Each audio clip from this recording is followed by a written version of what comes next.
राधे राधे दोस्तों। जैसा कि हम जानते हैं कि नवरात्रि शुरू होने वाली है।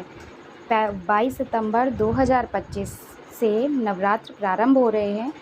जैसा कि हम जानते हैं कि नवरात्रि का पहला दिन माँ शैलपुत्री का होता है। तो आज हम माँ शैलपुत्री की कथा एवं उनके स्वरूप का वर्णन और साधना मंत्र को जानेंगे। शैलपुत्री माता की कथा। प्रजापति दक्ष के यज्ञ में भगवान शिव का अपमान होने पर माँ सती ने अपने प्राण त्याग दिए और अगले जन्म में पर्वतराज हिमालय की पुत्री के रूप में जन्म लिया, जिसके कारण उनका नाम शैलपुत्री पड़ा और वे भगवान शिव की अर्धांगिनी बनी।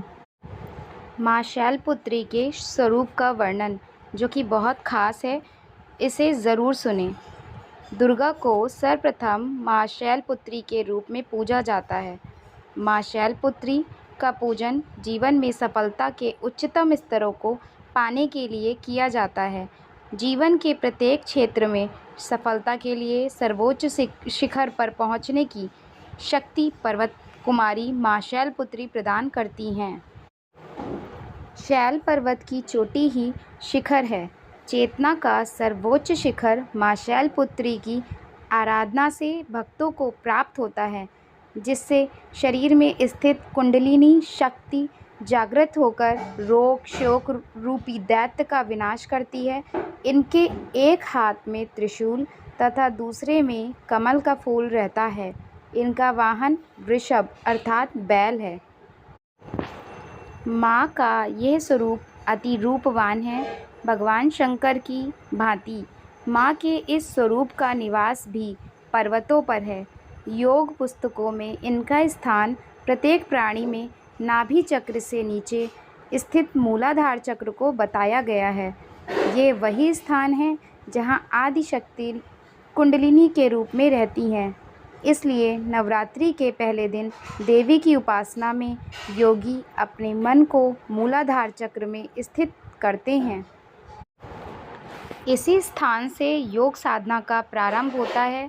माता के स्वरूप साधकों को साधना में लीन होने की शक्ति, साहस एवं बल प्रदान करता है, साथ ही आरोग्य का वरदान भी देता है। माँ के इस स्वरूप को सफ़ेद एवं लाल रंग की वस्तुएं बहुत पसंद हैं। इसलिए नवरात्रि के पहले दिन इस स्वरूप के सामने सफ़ेद या लाल रंग के पुष्प अर्पित कर लाल सिंदूर लगाएं। गाय के दूध से बने पकवान और मिठाई का भोग लगाएं। इससे मन प्रसन्न होकर भक्तों की मनोकामनाओं को पूर्ण करती हैं। साथ ही भक्तों के घर की दरिद्रता को दूर करके उसके घर के सभी सदस्यों को रोग मुक्त करती हैं। शैलपुत्री देवी प्रथम दुर्गा हैं। ये था माँ शैलपुत्री के स्वरूप का वर्णन। अब माँ शैलपुत्री का बीज मंत्र। ओम देवी शैलपुत्रे नमः। नवदुर्गा के प्रथम दिन इस मंत्र को 108 बार जाप करना बहुत शुभकारी माना जाता है। अगली रील में हम नवरात्रि के दूसरे दिन माँ ब्रह्मचारिणी की कथा और उनके स्वरूप का वर्णन करेंगे। अगर आपको ये वीडियो अच्छी लगी हो तो प्लीज़ लाइक एंड सब्सक्राइब कर दीजिएगा।